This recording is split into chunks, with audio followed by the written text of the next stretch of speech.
નમસ્કાર દર્શક મિત્રો, ગુજરાત પ્લસ વન ન્યૂઝમાં આપનું સ્વાગત છે। હું છું આપની સાથે લખન। મિત્રો, સવાલ એ થઈ રહ્યા છે કે અત્યાર સુધીમાં જે રીતે વિધાનસભાની ચૂંટણી આવી, ત્યાર પછી સ્થાનિક સ્વરાજ્યની ચૂંટણી આવી અને તમામ ચૂંટણીઓમાં ક્યાંક ને ક્યાંક જ્ઞાતિ સમીકરણો પણ ભાગ ભજવતા હોય છે, ત્યારે હવે ફરી જેમ જેમ ચૂંટણી નજીક આવી રહી છે તેમ દરેક સમાજના આગેવાન છે ક્યાંક ને ક્યાંક પોતાનો સમાજનો સહારો લઈ અને એકઠા થતા હોય તેવા પણ દ્રશ્યો સામે આવ્યા છે। આવા એક દ્રશ્ય એ બી છે કે જ્યાં કોળી સમાજના વ્યક્તિ જોડે જે વર્તન કરવામાં આવ્યું હતું તેને લઈને પણ કોળી સમાજ ક્યાંક ને ક્યાંક લડી લેવાના મૂડમાં હોય। આવો સાંભળીએ શું કર્યા છે કોળી સમાજ। હાલ એસપી સાહેબને જે રજૂઆત કરી એમાં તમે જે પણ વિચારો છે બધી રજૂઆતો કરી છે, એટલે જ આપણે સુરત થાય ધક્કો ખાતો।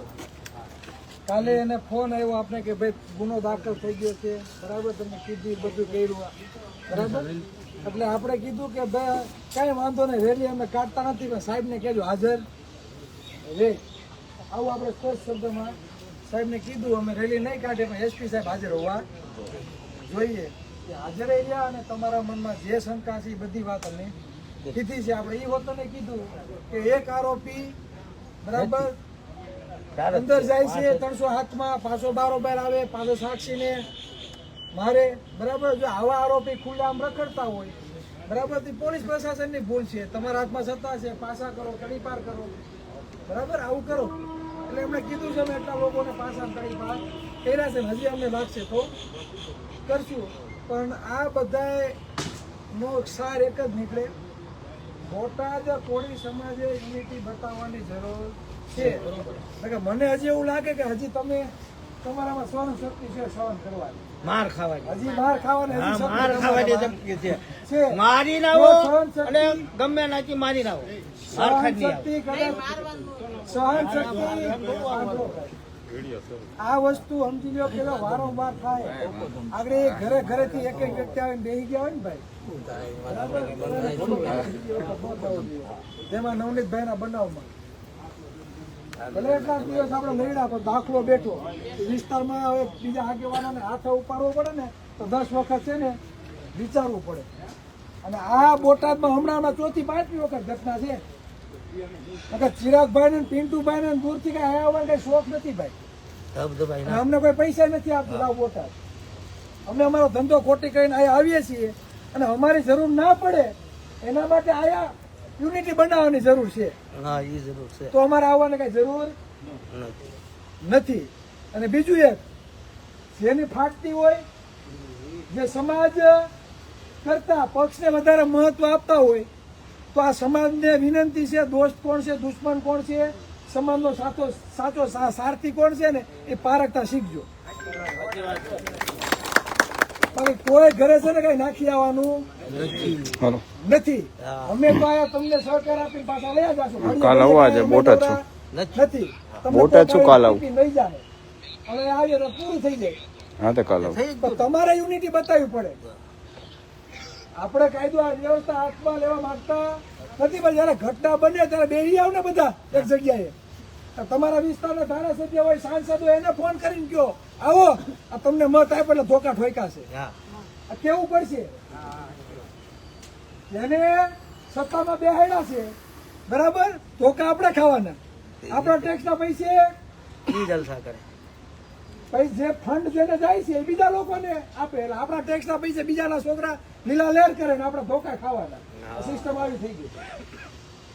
લોકશાહીમાં જેના વધારે મત એનો રાજા, આપણે કોઈના રાજા રજવાડા આપણે છીનવા નથી, આપણે છીનવા માંગતા પણ નથી, પણ લોકશાહી છે, બરાબર, લોકશાહીમાં કોઈ બી વ્યક્તિને ઉભો રહેવાનો અધિકાર છે। કેમ પછી સેવાળાનો વ્યક્તિ પણ કેમ ના હોય, પછી ભલે કોઈ સમાજનો પણ કેમ ના હોય। અને ખાસ કરીને મુકેશભાઈ, ઓબીસી સમાજની જ્ઞાતિઓ અંદર બળાને લડે છે, હવે એટલા બધા પાણીયારીના હોય એકા બીજા, તો ઓલા 60% વસ્તી છે આપણી, 70% લેખે આપણી ભરતી કરે છે, છતાં 70% લેખે ભરતી નથી થતી।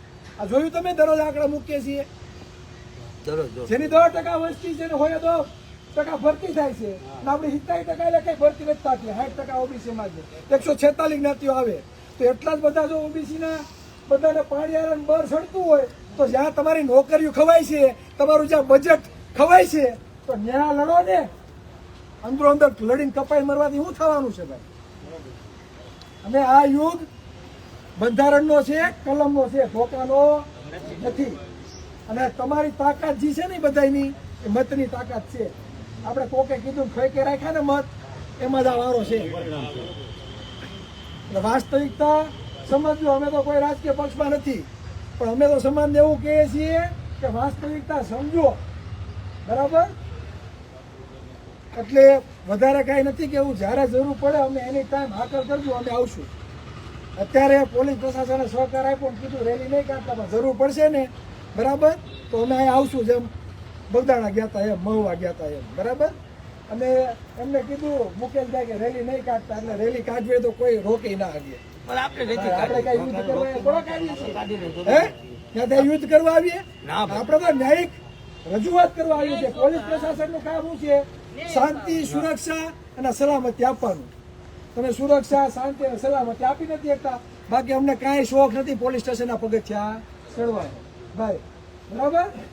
એટલે જ્યારે જરૂર પડશે ત્યારે અમને હાકલ કરજો, અમે આવશું. અને ખાસ અહીંયા જે પણ આગેવાનો હોય, કોઈ બી રાજકીય પક્ષનો હોય, આપને કોઈનો ભાઈ વિરોધ નથી, પણ જ્યારે સમાજના દીકરાના ઉપર ચડીને આપણે જ્યારે જોઈએ છીએ ને, એ હાથમાં કાળા સાંભા થઈ ગયા, કુવાડાના ઘા મારે ને અહીંયા લગી ભાઈ માથું ફાડી નાખ્યું. ઓલા આમ ત્રણ જગ્યાએ ફ્રેક્ચર છે. હું જઈને આવ્યો. જ્યારે તમે એની પરિસ્થિતિ જોવ ને ત્યારે અંદરની વેદના બોલે. અને આપણે એમ સમજતા હોય કે ફલાણાના ભાડામાં માખી પડી, આપણે ઉડાડવી નથી, માખી ઉડીને તમારા ભાડામાં આવીને ક્યારે બેસી હશે ને તમને કોઈને ખબર નહીં હોય.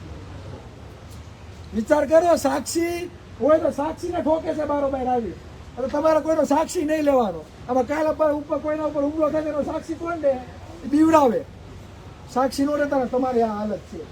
આવો ભયનો માહોલ પેદા કરે છે. આ જવાબદારી શાંત પર જવાબદારી આપણા કોઈ નથી, પોલીસ પ્રશાસનને છે. અને આપણા ટેક્સના પૈસા જેને પગાર મળે છે, એસપી હોય કે પીઆઈ, દરેક કર્મચારી, સરકારી કર્મચારી પ્રજાના શું છે? નોકર, બરાબર? એટલે નોકરને કામ કરવું પડે. શાંતિ અને સુરક્ષા માટે બેહાડ્યા છે, આપણા ઉપર રાજ કરવા માટે નહીં. એટલે હવે કોઈ અભર નથી, બધા શિક્ષિત છે, કાયદો આપણે જાણીએ છીએ, બરાબર? કોકને ઠોકીને આવવાનું, 15 દીમાં જામીન થાય, બરાબર? અને કોઈ સાથે સરભરા કરવાની નહીં ભાઈ. એ તો પાછો હુમલો કરવાનો જ છે, ખબર છે? 20 દીમાં પાછા જામીન થવાના છે. એટલે આ એક સિસ્ટમ થઈ ગઈ.